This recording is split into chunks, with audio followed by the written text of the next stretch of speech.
Meve's mount reared and flattened its ears, spooked for no visible cause. Trusting in animal instinct, Meve jumped to the ground and felt tremors under her boots.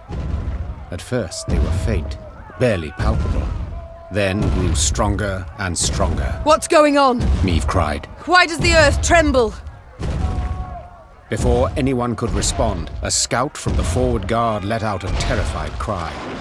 A moment later, snapped trees crashed down around them, and out of the woods came a 30-foot-tall stone giant. Gods, whispered the queen. What is that? A golem. Isbel whispered back. Favorite servant of Nilfgaardian mages.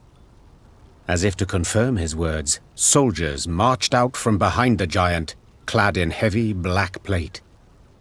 Their leader, however, wore but a light tunic, and his hands glowed with a strange blue light. Dithen Quan Illyrian! He shouted, giving the order to attack. Gloire en Ard Feyin!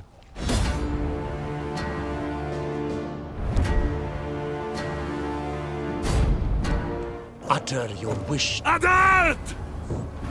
Mom, break the mage's spell, and the golem's power will wane to naught.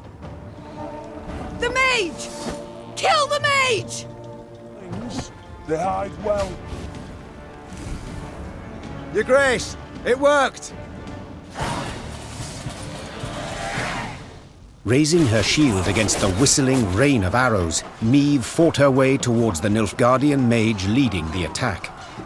At close quarters, magic arcana would stand no chance against a well-swung blade. Yeah! Meve roared, delivering a powerful blow.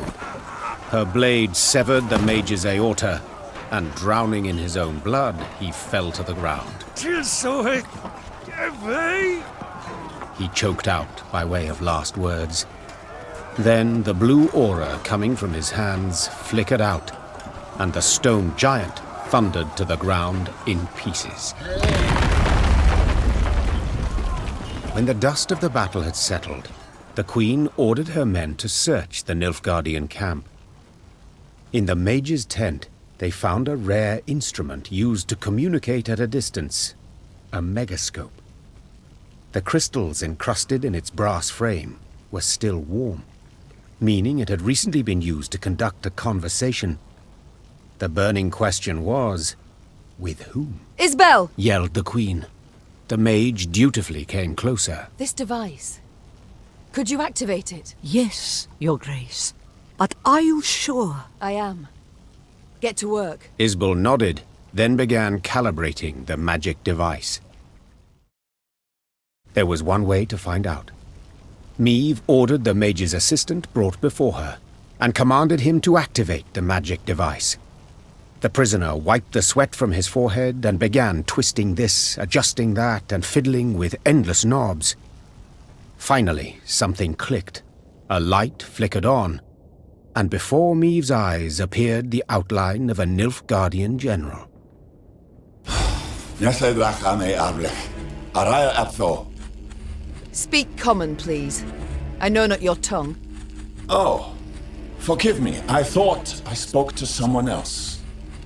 Good to see you in good health, Queen. Or ex-Queen, I suppose, would be the more apt title. Instead of fretting so much over my title, give yours. Of course. Where are my manners? Duke Ardal Aep Dahy, Grand Chancellor, Commander of Army Group East. I believe you've heard of me.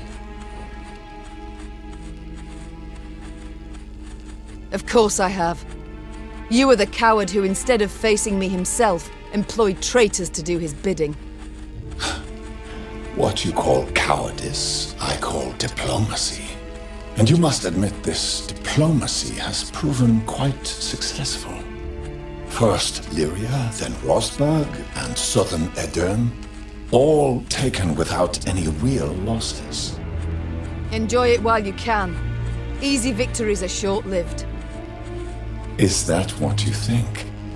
I'm afraid you're in for an unpleasant surprise. Is that a threat? No. A simple prediction. Enough of this. Why use this megascope? What is it you want? No. This is the first time I hear the name Ardal. Ardal what? I see you've a poor mind for names. Perhaps you should ask your son. He knows me very well. You whoreson. Oh, what was I thinking?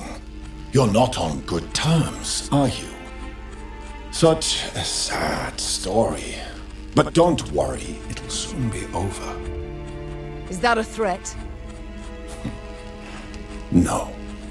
A simple prediction. Enough of this. Why use this megascope? What is it you want?